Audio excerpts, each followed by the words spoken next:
Hi everyone, this is Femi with LandVerse, and today I'm here with Seth Williams, who's a guest I'm really excited to have today. I've actually been watching his content since I first started in this journey. So, Seth, it's great to have you. Hey, Femi. Thanks for having me on. It's great to be here. Absolutely. All right. Well, first things first, I want to talk about how you got into this because you've been doing this longer than anyone I know or I've seen. And you're actually the first person I saw on social media talking about flipping land. So, I'm curious what got you into it, what made you start, and yeah, what made you want to Yeah, build what you built? sure. Yeah, for me, it was back in 2008, 2009. That was when I first discovered it and started doing it. And the reason it worked for me was because it was the first thing I ever tried in real estate that actually worked.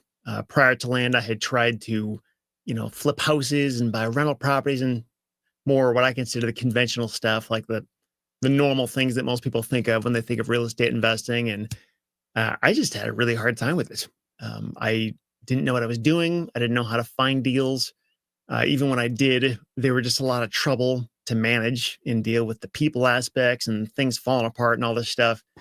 And part of it was the fact that it was land and that it was simpler, but probably the more important part of it was like how you find land deals in the first place. And frankly, how Mm, you find deals on anything in the first place, which is by not looking on the market, like going directly to the owner and yeah, making a deal happen that otherwise wouldn't exist and that nobody else would know about because they're not going to list their property for sale. So, understanding the fundamentals of how to do that, coupled with land, the fact that it's simpler and you can get them at deeper discounts, that was like this magic combination. And it's, as you know, I mean, it's awesome for a lot of reasons because yeah, you don't have the complications and it's not like you have to keep inventory of the thing you're selling in your basement. Like it's really just paper that you're selling ultimately. yep. So, I mean, what made you get into land versus, I say, like just traditional job? Like, did you do that before? Is that kind of like your Yeah. background, or what made you like, I want to kind of create something for my own and build wealth that way? Yeah. Yeah. I did have a traditional job before that. I was working in the commercial banking industry. And the only reason I got into that was just because I liked the fact that I could have weekends off and it was a nice office environment. And, it just was a decent way to make a living in terms of as far as jobs go. But I still didn't love, being told what to do and having to follow other people's schedule, just Yeah, all the junk that comes along with jobs. And I always wanted to do something on my own. And I had tons of ideas and I tried tons of things, but I couldn't really make all of it work. A lot of the things I tried, there was always some, oh man, really? Is that how it works? There was always some like problem with everything I tried. And land has those things too, but I felt like it had less of those things. Like the upside mm, was much yeah. greater. And maybe it's like a personality thing, frankly. I'm not sure, but something about just the way my brain works, it just made sense and it worked with land. So, why do you think it worked though? Do you feel like there's something about the model that was just like, because I mean, it was so different in 2009, right? Yeah. I was 9 years old, so I have no idea Yeah. what it was like, but Yeah. Weird. that, It's crazy to think about. yeah. um, So, like, yeah, go ahead. yeah. Well, it was probably, I mean, frankly, I think it was easier back then than it is today. Yeah. Direct mail was all anybody ever did. Like there was never even conversation about texting and cold calling and all this stuff. But it was a very formulaic thing. I mean, if you got the right list and did the right steps and just followed the recipe, it would work. And Right. there was a little bit of, I guess, negotiation and salesmanship involved. There always is with any land deal, but there was a lot less of it required. It was, Right. there was literally no competition in land back then. Like if I made an offer to somebody, like there was nobody else waiting behind me. If that seller didn't want to sell to me, they weren't going to sell the thing. So it was Right. just, it was an easier thing to do. And I was pretty good at understanding those procedures and just following them to a T and making it work. When did you start to see the shift between this is like pretty easy and like I'm just able to go through the process and this is like digging for gold and all the gold's there. I know what it is, where it is, to oh, wait a minute, this is getting a little harder. Did you Yeah. notice that shift? Yeah. Yeah. It's a good question. I think every single year I've been doing it, it's gotten a little bit harder than it was the year before. But Mm, probably from like 2009 to 2015, 16 maybe is when I saw the least amount of change. Like it was pretty much the same thing those years. Um, and it didn't get like substantially worse in 2016 or 17 or 18, but I think COVID was a kind of an obvious giant shift in the business, in really every business around the world. But that was when we saw land values just kind of going crazy. And a lot of people started getting into it around that time and after that.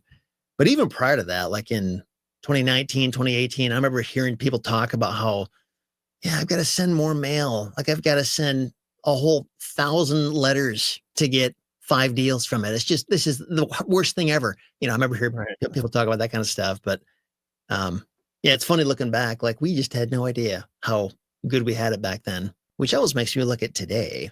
Like, how good do we have it today that we don't Yeah. realize if it's going to keep getting harder?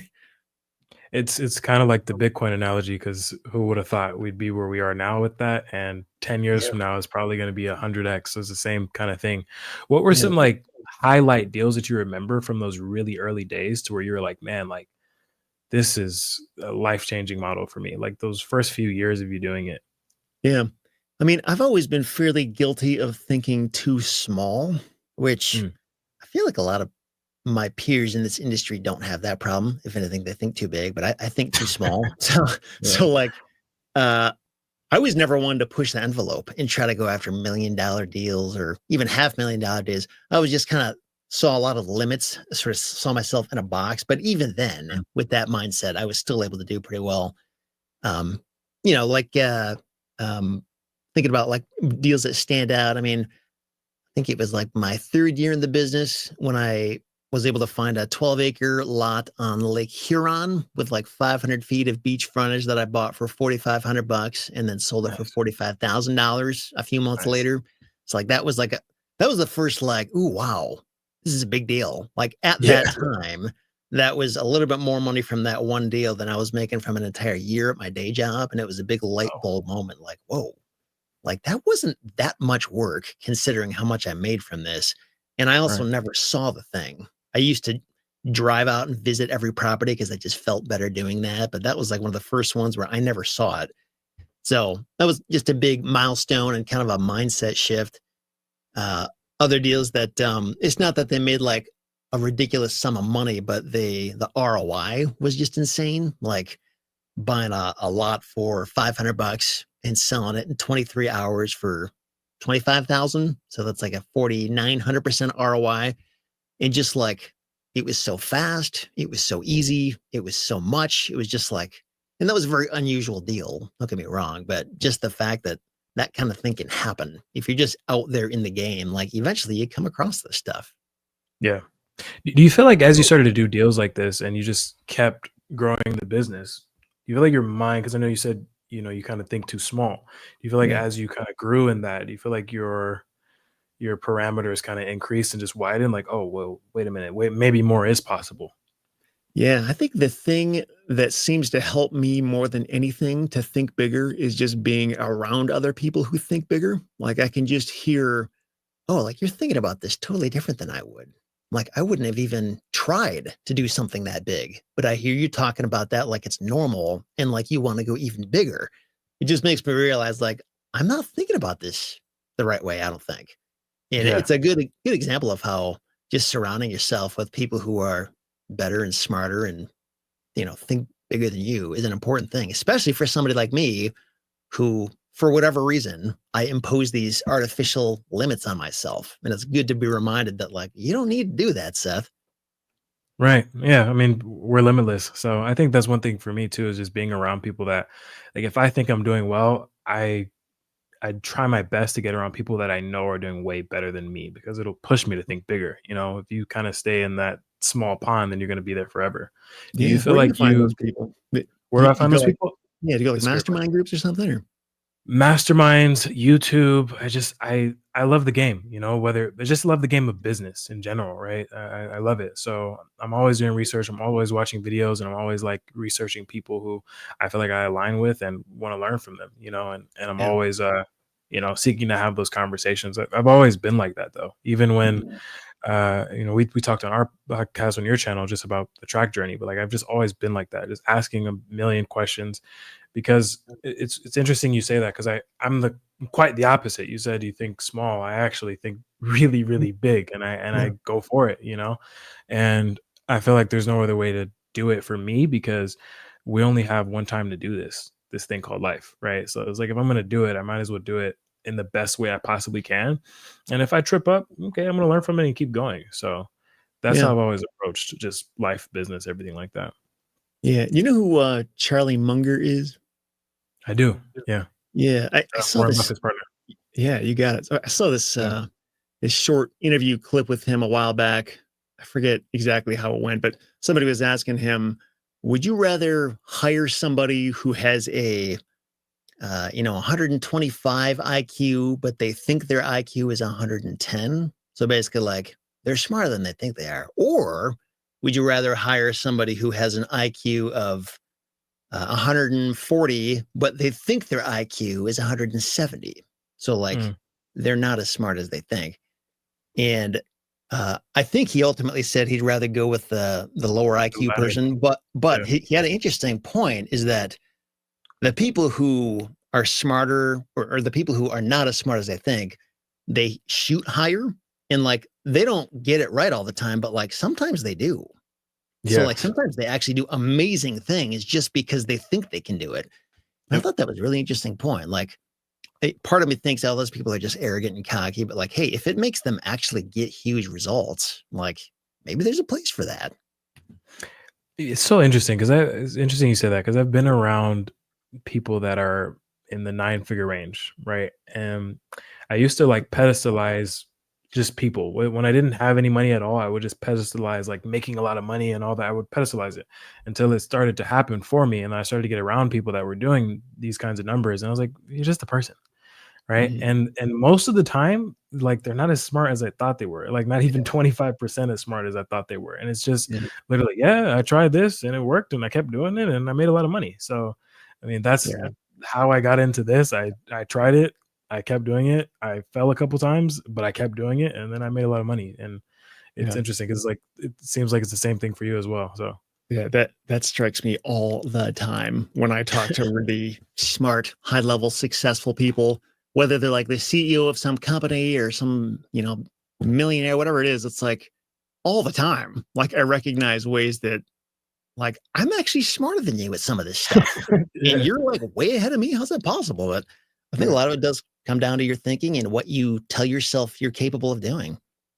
It's true. I mean, to a level, I guess, like, I guess you call it delusion, right? To a level like just believing that you can and being silly enough to believe that you can. And I feel like the smartest, I guess, people that I know are they're so logical that it's like they're logical within their own parameters, right? You can be Yeah. logical within your own parameters, but I have different parameters for what's logical, right? Because I've Mhm. seen it. So if you're logical within your own parameters, that's all you can see. So if you can't see outside of that, it's going to be really difficult for you to elevate beyond that, start the business, close the deal, so on and so forth. So I think that level of delusion is really important. Yeah. I'm Yeah. I curious, agree. you think you've had to use that in just growing your audience, your community, because you've been on YouTube for what, 10 years? Yeah. Yeah. About that long. Yeah. So I saw like one of your oldest videos was like almost 10 years ago. So like when you started it, was it just like for fun or did you have this vision of, where you are now? What were you Yeah. thinking when you kind of started it? Yeah. So the original reason I started making YouTube videos, this idea of like YouTube is a business, like I don't think that really existed back then. That certainly was not how I was thinking of it. It was more of just I'm trying to explain this concept to people on my blog. My blog was the Mm, main thing. And usually I would just write out my thoughts, but it's like there's certain things I can just explain a lot better in a video, like mm, how to use this software. Like, let me just show you step by step. Here's how you get in here and generate a list. So I would make videos like that where my face wasn't even on the screen. I was just talking along with what I was doing. Um, I honestly I didn't even necessarily like making videos. It was kind of a lot of work for me, but I couldn't deny a well-made video is very impactful. Like it helped certain people understand certain things in a way that text just couldn't do. And so whenever I had the need to do that, I would just make a video. Sometimes I'd go months without making one, but I would just put them out there. And eventually I started to, see the impact videos can have in other ways. And now video is something I spend like probably the most of my time doing these days. It's just like, how Yeah. can I make this video to explain this thing in a different way? So that's where we are now. Do you feel like it's something you're pretty passionate about and enjoy doing? Or like where do you feel like the shift was? Because at first you said you didn't like it, and now you're like, Yeah. it's what I spend all my time doing. Where was that shift? Yeah, it's a good question. So in a way, I still don't enjoy it simply Mm, because I guess it depends on the kind of video we're talking about. If it's just like mhm. me in a room talking to a camera, like I still don't really like that. It's not my comfort zone. It's not something I'm not like a stage performer at Yeah, birth. It takes a lot of like, I gotta, rev my engines and get up and going to even get in that mode where I can do that. Um, I think these kind of things, like just you and me talking, like that's a lot easier. Like there's a lot of energy that comes from you or the other person in the room, and we can kind of go back and forth.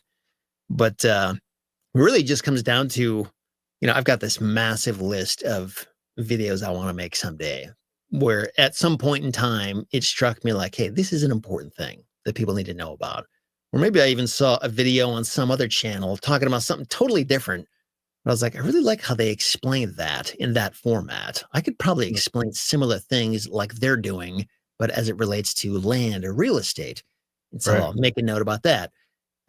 So it's basically just going on that list and saying, hey, I think I'm in a good frame of mind to tackle this issue today. Let's make a video about that.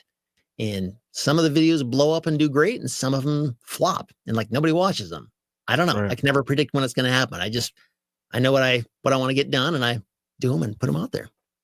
So really for you, it's just about impact and knowing that like people are going to watch it and then they're going to be able to take something from that. And I think it's Yeah. so interesting because I was telling you on our podcast that you're one of the first land interviews that I watched. And so like that, I'm making videos, I'm on YouTube, I'm on social media, but like I also think about how many other people might have seen that just didn't decide to and still did well. Yeah. And that's such a powerful impact to have. Like here's this, kid telling you like, "Hey man, you pretty much changed my life because if I hadn't seen that video of yours, I wouldn't have gone down this path." Yeah. And honestly, that's the same reason why I do this too, is because like I've had people that just DM me from, Instagram or whatever. They say, "Hey man, I've been watching your videos for 6 months. I did what you said to do, and I'm making this amount of money." And like Yeah. that's really impactful. Like for you to just be able to do that. If I can speak to 1,000, 2,000, 10,000, 20,000 people, like that's just really powerful. And I feel like it's just you're making an impact and you're making a change in someone's lives, whether it's a small change or a big change. I think that's an important thing for me, at least, and Yeah. I enjoy that. It's like my Yeah. version of paying it forward. Totally. And a lot of these videos, like, they're not going to do their job for a particular person until like 5 years from now. Like, they'll see Yeah. it a long time into the future. Uh, I've got this separate YouTube channel where I just put videos that don't even make sense for Ari Tipster. Like, it has nothing to do with real estate. It's just there's the issue I want to tackle and solve for people. I'm going to put it on that channel. One of them was I had this toilet in my house that had this really weird issue where the water wasn't filling in the toilet. It was just this thing that was annoying me. It took me a lot of time to figure out how to fix it. So once I did, I made a video showing how I fixed it and I put it out there. It's been viewed like a couple 100,000 times because there's Wow. lots of people around the world with this same problem. And to this day, like every week, there's comments coming in like, "Oh, thank you, Seth. You saved me 200 bucks. I didn't have to call a plumber." Just stuff like that. I find it really fun and gratifying when it's like, Yeah. I'm sure you've probably seen videos out there where it's like, "Oh, that's how Have you do it." Yeah. Yes. Like it just feels great to solve that Yeah. problem. I love helping other people solve those problems. It's funny, those kind of videos are the ones that have, like, 300 million views, and, like, you look it up, I'm like, What I literally did this the other day, but I just don't remember you know what? We were actually in the car, my daughter was upset, and we were trying to, like, get her to calm down, and I was just, like I was driving in the car, and I'm like, "Okay, baby shushing sounds, like white noise," Oh, and I yeah. click on the video has, like, 160 million views, I'm like, "Oh my gosh, this" Yeah, I she calmed believe down, it. it worked. And so, you know, Yeah. it was, yeah, it's really cool to, like, be able to supply that for people, Yeah. when in whatever vertical. I'm curious, what do you see working today in the industry that well, no. what do you see working today? Like, what are the top 3 things that you see working today consistently for you and, just for other people that you've talked to? Yeah. You mean about land flipping Yeah, specifically but or? yes, yes, well, land flipping specifically, yeah. Yeah. Well, I think one thing I've noticed, I actually heard somebody else say this and I thought they nailed it, was that the land business is becoming a lot more of a sales business now, whereas Mm, it used to be more of a data business. Kind of what I was alluding to earlier. Like it used to be a fairly fairly simple, straightforward process where you just do this thing over and over again, and it's a numbers game, and you send more mail, and the more mail you send, the more deals you get, and like that's not untrue anymore, but the dynamic has changed a little bit with more competition and a lot more people sending the same kinds of mail and a lot of landowners are they've heard the pitches, like they've gotten the offers, they know it, and they know that you're not the only person who wants to buy the land. So yeah, it just requires a little bit more the land investor being on top of it. Like respond to people, respond quick. Like don't make the seller jump through all these hoops just to get their offer. Like show them that you understand the situation and offer different solutions and maybe offer a little bit more than you otherwise would have and understand ways you can add value to a property, stuff that like we didn't even think about 10 years ago. Like that yeah, wasn't even in our minds. But now it's like it probably should be because if it's not, you're walking away from a lot of opportunity. So just this idea of like being more dynamic and being a better salesperson, being a better negotiator, responding to people quickly, having good systems in place to actually track your metrics to understand if something's broken, what exactly is broken. That's actually so I co-founded a CRM called Stride CRM, and that's a yeah, lot of what I'm we familiar do with in them. there is we give people metrics to follow, and there's automatic follow up, and does a lot of this stuff for you that would normally be kind of a pain to do it manually. So doing that kind of thing, whatever systems you got going on, and not trying to manage your whole business with sticky notes. Right. Where did you see the demand start to come for Stride? Like, did you start to see just people not organizing their leads properly, not really having CRMs? Because that's one of the biggest things I actually see is just people not having things streamlined at all. Like they Yeah, don't know how, and they're keeping it all on like a piece of paper, and they yeah, expect to make hundreds of thousands of dollars. It's like it's insane. yeah, yeah. I mean, I think there are lots of different people that have different needs in their business, and that's one of the Mhm. challenges of CRM is that uh, it used to be that every land flipper was doing the exact same thing, the same process. Getting the list, direct mail, maybe blind offers.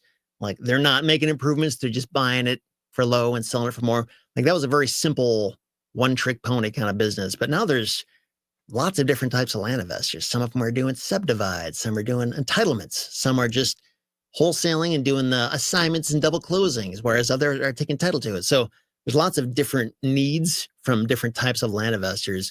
And it was kind of a challenge to figure out like, how do we create this box that actually makes sense to all these people? And the answer is in some ways you can't. You got to make some assumptions, but um, I mean, we really just see a lot of people that either they're coming from some other CRM that they just can't stand, and it's just so painful to use that one that they're going to try ours, or they're the people that are not using one at all. Maybe they're just getting Yeah. started, or they've for years been trying to do this with spreadsheets, and they're just recognizing this isn't working. Right. Yeah. I mean, the CRM is probably one of the most vital parts of the business, and so if you just have some like random place to streamline your leads and no real process for that, it's like it's not going to work. Especially now, you talked about skill, right? I had a client. I was on a client call yesterday with a client who told me that I asked him to negotiate on a deal, and he was like afraid to do it. He was scared to do it, but I was like, "You Mhm. have to be able to negotiate on this deal because if you negotiate on this deal, you just make the counter offer." He was like, "Ah, but what if they say no?" I'm like, "This is where the skill comes in, right?" And so just follow the game plan, follow this, boom, boom, boom, do it like this. So originally he was at $100,000 with them, Mhm. and he was supposed to exit for 140, but we got on the call yesterday, and he said that he got them all the way down to 30.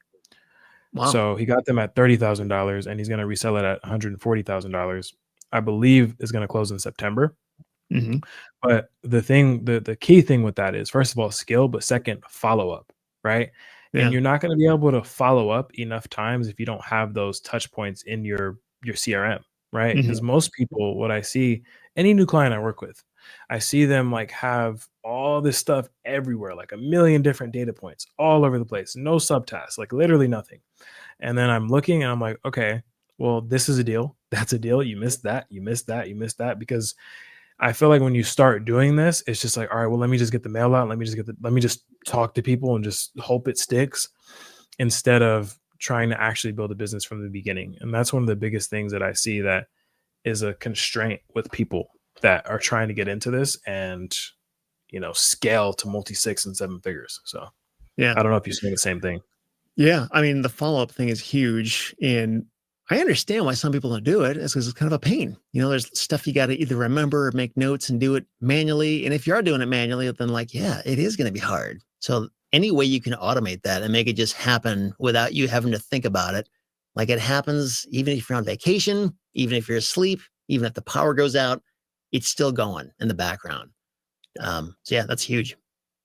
Yeah, and we implemented that as well. There's the seller framing process, which has been a game changer because we're emailing sellers, we're texting them RVMs, and we'll get messages back from sellers from years ago.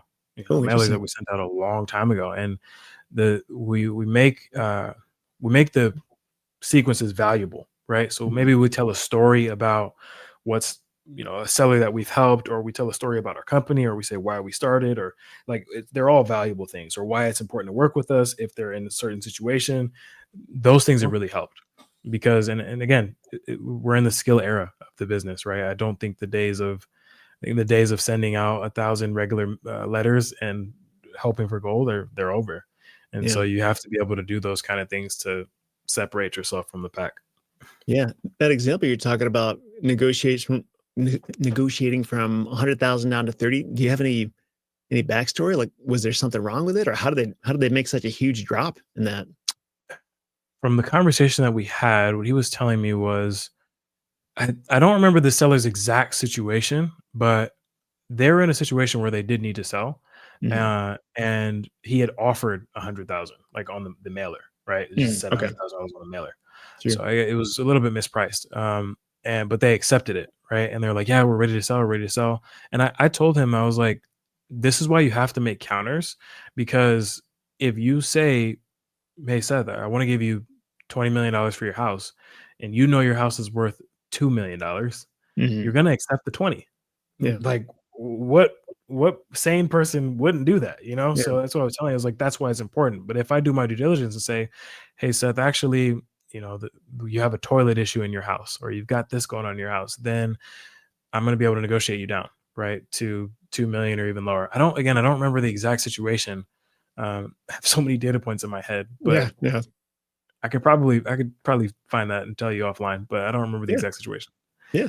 I But Go when you ahead. mentioned the negotiation thing, so Mhm. in your mind, does that just mean like find problems and a reason why the number should be lower, or Yeah, like what is the skill involved exactly? that's a great question. So, what is the major pain point of the seller, Hmm. right? Or, like, what are, like, a few pain points of the seller, and why do they need to sell? Like, I need to identify, like, why did they call us, right? Hmm. Or why did they respond? Why are we talking, right? Once I identify that, I also have to kinda score, and we have this in our business, which is a lead scoring system. I have to kinda score on pretty much 1 to 10 on, like, how painful that problem is for them. Hmm. Right? So if I know that, then I know that from a psychology standpoint, I'm gonna be able to negotiate them down when it comes time to do that. That's the Hmm. first thing. But then second, I have to figure out what the pain points are on the actual property. Mm. Every property pretty much has pain points, whether it's overgrown, whether it's on gravel, or there's trash on it. There's something that you can find to where you can use that as a skill of negotiation. Now, if you couple pain points of a property with pain points of a seller, then that's when you're able to negotiate. Mhm. And I think that doesn't work for everyone. This doesn't work for, excuse me, every seller. But there have been many a times where we were able to negotiate really low because someone really needed to sell. They Mhm. really needed to, or they got a divorce, and if they don't get this money, then it's over. Or there's trash all over the property. So okay, I'll sell because I'm never going to come to this property. So that's why it's important to know your avatar. you can't really do that with a person that doesn't have any of these kinds of issues. Yeah. So if they're just like, yeah, I want to sell for 20 million, and sometimes we get those, but when we get those people, then what we do is just keep them. I found that on a long enough timeline, we just keep following up with people. A few people from past campaigns, even back dating back years, someone's going to come back and have an issue. Hey, Mhm. you sent me this mailer and I just got your email. I want to sell this property and this is why and this happened because that's the first thing to go, right? That Mhm. that piece of land for these people is most of the time the first thing to go. It Sure. is because we bought that land because we wanted to hunt on it. We don't need it, right? It's not an essential. It's not like the house. And so I've had to really, through working on my own business and building my own business and also helping other people build and scale theirs, I've had to like break down this thing to like a psychological perspective or a psychological standpoint because when you do that, you know your avatars and it's honestly it makes it very simple to run the business. Mhm. Because then it's just data, and it's just like, okay, I have to talk to this person in this kind of way, and if I do that, then this will be the result. So Yeah. Yeah, totally, man. yeah, I had a question about so obviously land flipping has been the cash generator for you, right? You were talking to me about self storage. What made you choose self storage as an asset class for taking the cash that you're making and putting it into that? Yeah. So self-storage had been in my mind for a number of years. I think it was in 2019 when I started actually like getting educated about it, like really trying to figure out how does this work? Mhm. And it was in 2021 when I bought a vacant lot and decided to develop it into my first self storage facility. So I got it designed and built it from the ground up just the way I wanted to and documented the whole thing on YouTube. And it was a fun adventure and learned a lot from it. And the only reason I did that was because initially I was trying to find an existing self storage facility to buy. And I was searching within like an hour radius of where I lived and I couldn't find anything. I sent mail to everybody and I got a handful of responses, and people were only willing to sell them for like twice as much as they were worth and just ridiculous. But that gave me the idea like, hey, if people are actually paying, like overpaying for self storage facilities, I could probably take the risk of building something. And even if I screw it all up, like I could still cash out if that's really what the market looks like. So that was why I decided to go the route of building a new one. But really, it's something I think every land investor should be doing. They don't have to do self storage, but they should be looking at something to be their next stepping stone, like something to take the cash they're making from land and permanently park it somewhere else in a source of income that's going to be reliable and permanent, and it's not going to pay off at some point. It's always going to be there. And with self storage, I just like the lower maintenance aspect of it.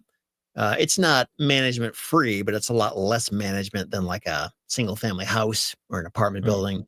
And you can also scale it really well. So if you've got, a couple hundred units in a facility, you can raise everybody's rent by $5 a month and like nobody's even going to notice it. But that makes a big difference collectively when you look at all the additional revenue, not just for that cash flow, but also like what that facility is worth. Like it's Yeah. legitimately worth more now. And you can do that kind of thing with self storage. So are you entering into these, raising the rents, adding value to them, and then exiting, or are you holding all these? So I'm doing it to hold it long term. And I Okay. was actually surprised as I started getting into this to find that a lot of people don't do it that way. They Yeah. do the first one you talked about, where like you buy them, you raise the rent, you refinance. Maybe you buy a second one then, or maybe you just sell the thing off and move on to the next thing. So, but that I mean, it's similar to the Burr strategy though with houses, where one of the key ways you can do this and grow fast is raising the rents, finding opportunities where like, hey, that facility, they're either under occupied because they're poorly managing it, or it is fully occupied. But because it's occupied fully, that means you could raise the rent. Usually, whenever you see 100% occupancy, what that's telling you is they're not charging enough. Where they should be at is about 90% occupancy. Mm. Well, what would you say is like I guess, the next 5 to 10 years in that industry for you? Like, what do you want that to look like? Yeah, I mean, I want to. That's kind of where I want my preferred future to be, is buying more of those kinds of things. Maybe some triple net lease buildings where it's like a single tenant building that, the tenant pays for everything and manages it themselves.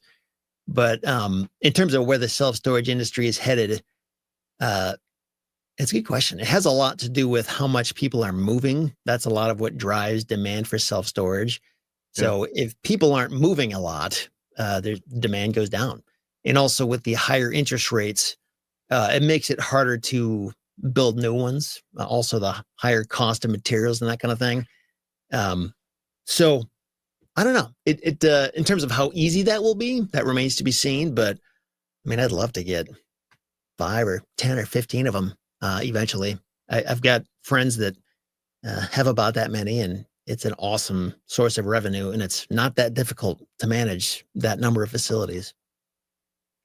I'm curious, what would you say for, let's say, a guy that's doing like mm, four or $500,000 a year with land? Mhm. When would you say a person like that will be ready to buy a self storage facility? It kind of depends on a little bit how much cash they have in the bank, like right Yeah. now, because that's a big thing that banks are going to want to see, is like how much are you going to put into this? What's your liquidity? And then after you put that money in, what's your liquidity? And like, what is the income from your land business? Is that a proven, reliable historical source of income? Or is that all over the place? Is it up and down? They want to Yeah. just make sure that there's no way they can lose money on this thing. So, Right. um, yeah, I mean, for me, it took about $400,000 of cash to put into this project. And the downside of building from scratch is that when you open for business on day one, there's nobody in it. You have zero cash flow. Whereas with an Yeah. existing facility and you buy it that way, there's some cash flow on day one. So for us, it took, a couple of years to get to the point where we weren't losing money anymore. And that's a long runway when you're putting out 400 grand waiting to not lose money. So yeah, I mean, that was just my situation. You could certainly buy a smaller facility if you had a couple $100,000, even 100,000, depending on how small you want to go.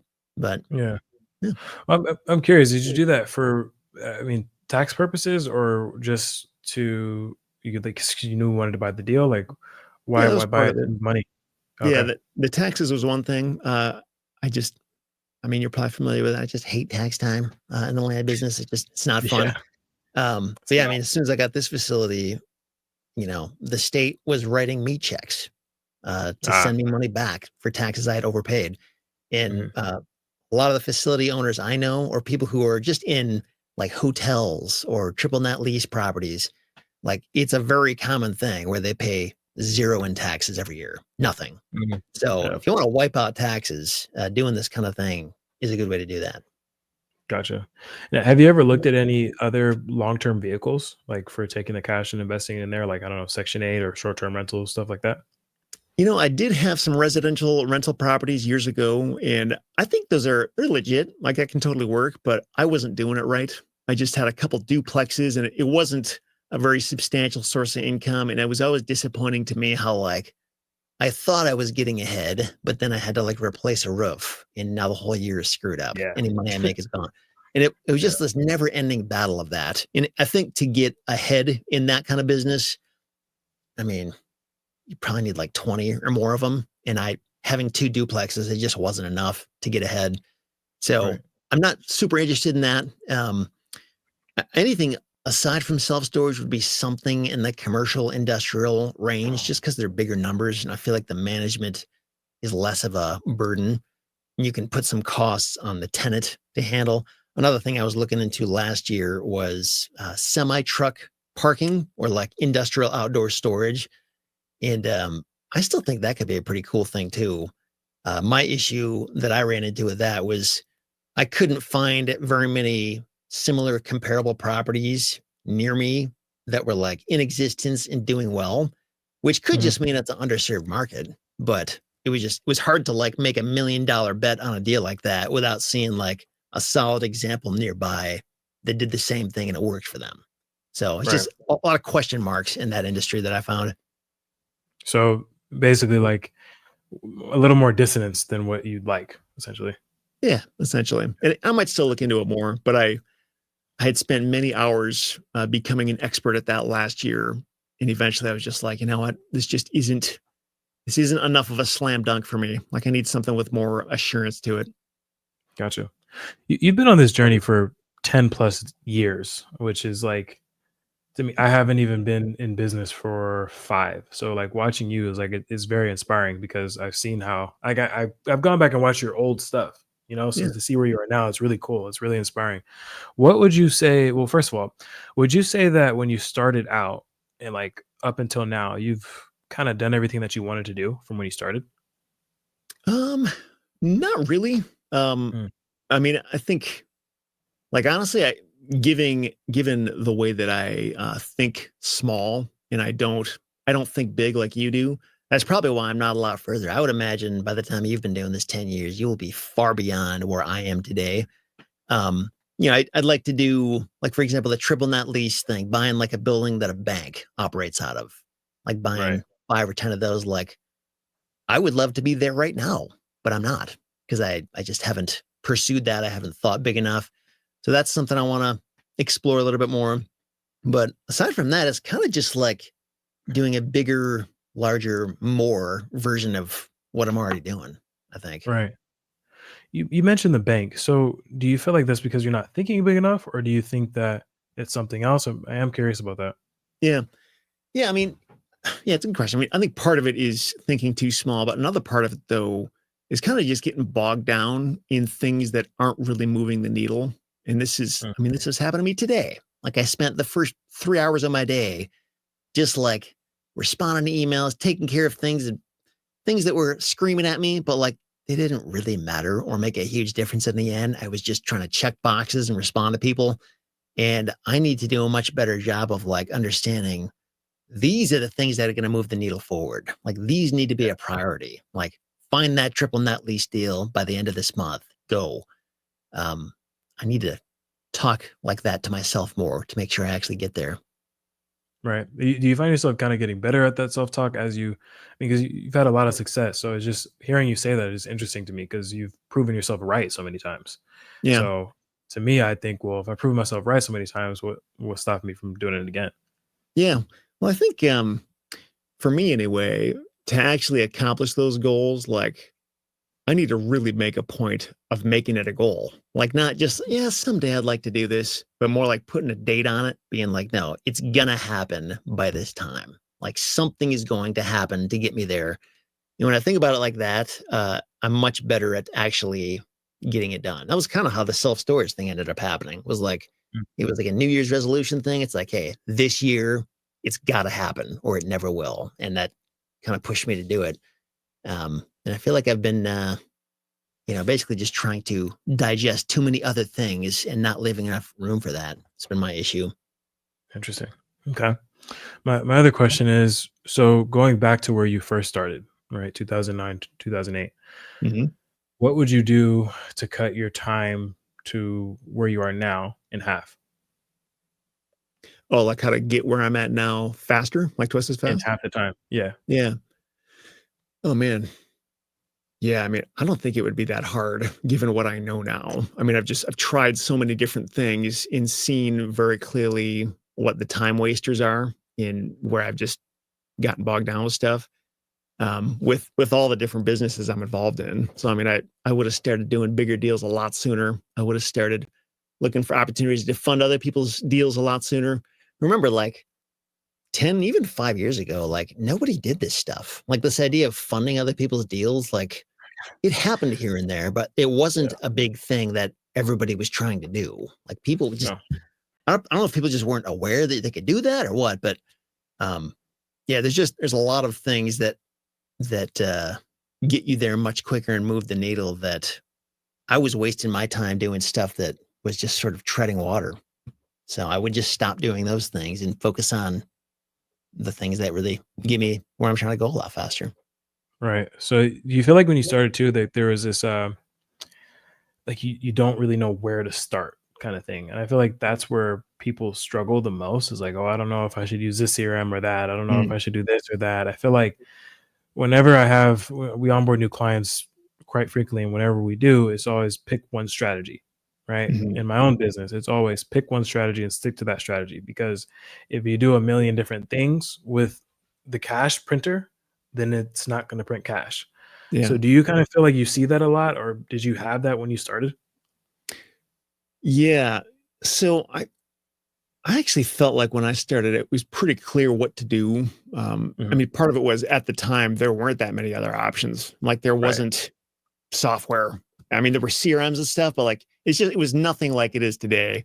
So I felt like it was maybe just easier. There were fewer distractions, and I had tried several other things that clearly did not work for me. So when I saw this new novel approach to land, getting lists from the county and that kind of thing, it was like, hey, I know exactly what to do. It's going to be hard, but I know what to do, so I can do that.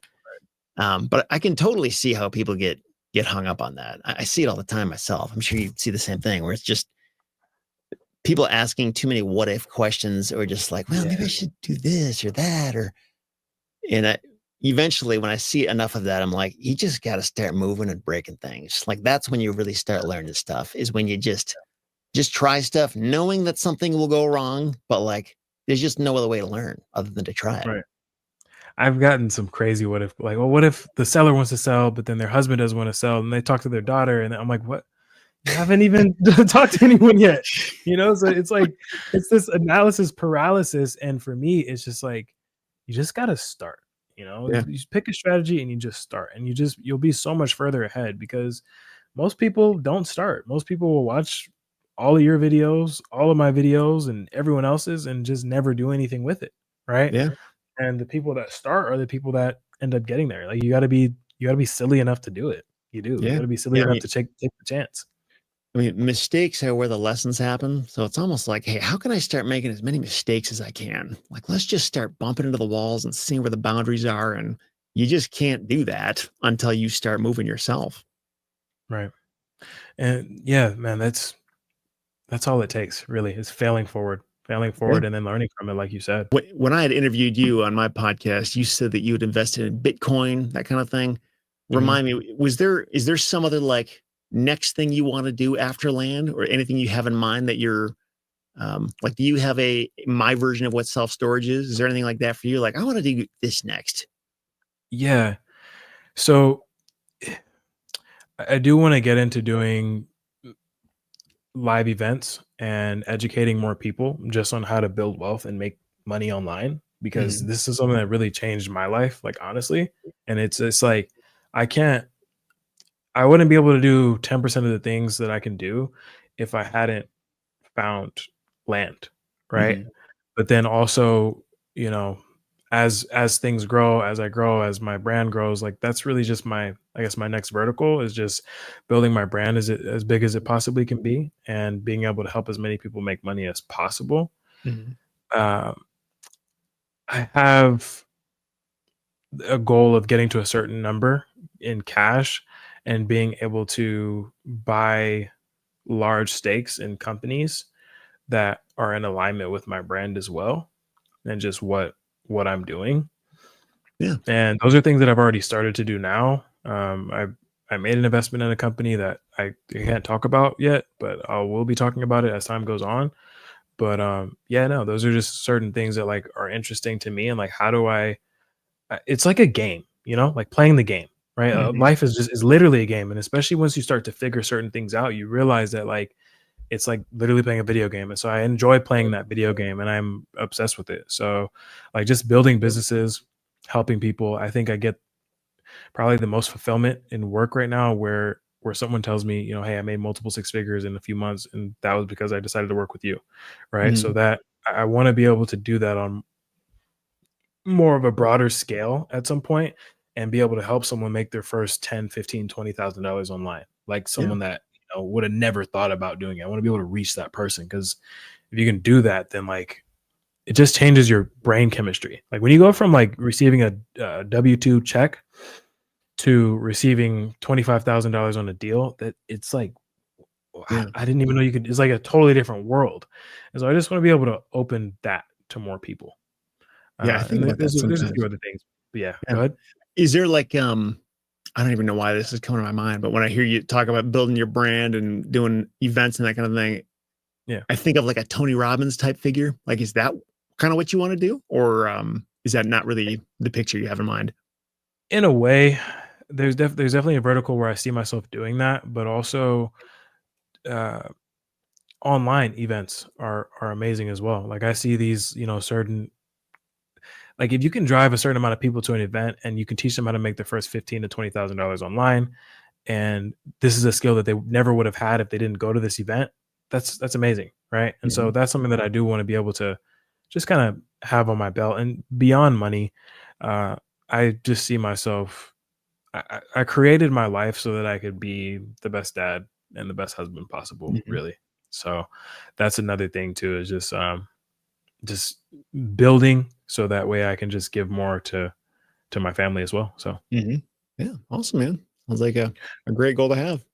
what would you say? I know we kind of talked about it with the self storage, but would you say that that's like the north star for you, is like getting that 15, or is there more on the horizon? Yeah, it's a good question. I think so. But I've lived enough life to know that my goals change all the time Yeah, for all kinds of different reasons. So like that's my yeah, goal today, but like 3 years from now, like maybe I'll have some revelation that yeah, maybe that's not what you want to do. Go over here instead. So like I'm open for things to change if they need to. But right, for at this point, that's if I could like wave a magic wand and make it all happen right now, that's probably what I'd do. gotcha. And I know that's what I want to ask you about. You had a mastermind in Wyoming, right? Did Yeah, that that's coming up happen? in September. Oh, okay, that hasn't happened yet. I was gonna Yep. ask you what were the lessons from that, but off Yeah. camera, I have to ask. I know you went to the land and supercars one though, right? Yeah, the supercars didn't end up being a part of it, but it was that's what it was supposed to be. It was in Golden, Colorado, and I think there were like 60 some odd people that showed up. So yeah, it was a Nice. they're always interesting events. I mean, if nothing else, just being in the same room with other land investors is just you always walk away with interesting insights that Always. you wouldn't otherwise know. What were some of like the top things that you walked out with? Oh man, I mean, uh hear a lot of people just struggling right now. If anything, it was just interesting to hear some of the complexities that are coming into the business and how people are dealing with the challenges, the different ways that people are finding deals now, stuff that again, like we just never did 5 years ago. Yeah. And also even just hearing, uh, like hearing somebody say, "Yeah, I send out 100,000 mailers a month." It's like, "Oh, wow, that's a lot. I don't do that many. That's Right. I didn't even know I could do that many." Just hearing somebody else and hear what their standard is for normal kind of expands my mind or makes me realize, oh, there's many other ways to do this. And what I Right. thought was big, maybe it wasn't so big. Yeah, and you brought up like the changes. One thing I was going to say is too is all these regulations and bylaws that are coming in. I think it's because there are a lot more people that are starting to do this. And so we were talking about earlier, just the skill, like the we talked about in your podcast, the withholding taxes and stuff like that. And just there's places where you can't double close in anymore. Some brokers won't take your deals. So it's just knowing how to navigate through all that. And you brought up earlier about being around people that are gonna think bigger than you. That's why that's important too. Because if you're doing this thing on your own, regardless of who you're with or what group you're in, you got to be somewhere. Like join a free group or join someone, get around someone who's doing something, and that's doing it every day. Because if you're not, then you're not gonna know when those landmines are gonna hit you. Yeah, definitely. So yeah. Well, this has been an awesome one. I don't know if you have anything you want to plug or talk about or whatever it is, but if you'd like to, Yeah. go for it. Yeah. I mean, my home base is retipster.com. So not REI tipster, but RE tipster. So yeah, if you want to follow along with what I've going on, you can check that out. There's also YouTube, Facebook, Instagram, all those places. Just look for RE tipster and you'll find where I hang out. Awesome. Well, Seth, it's been great having you. It's been great talking. Hopefully, Yeah, we get you back likewise. on here sometime soon. All right. Thanks, Femi. Great to talk All to you. right. Thank you. Likewise.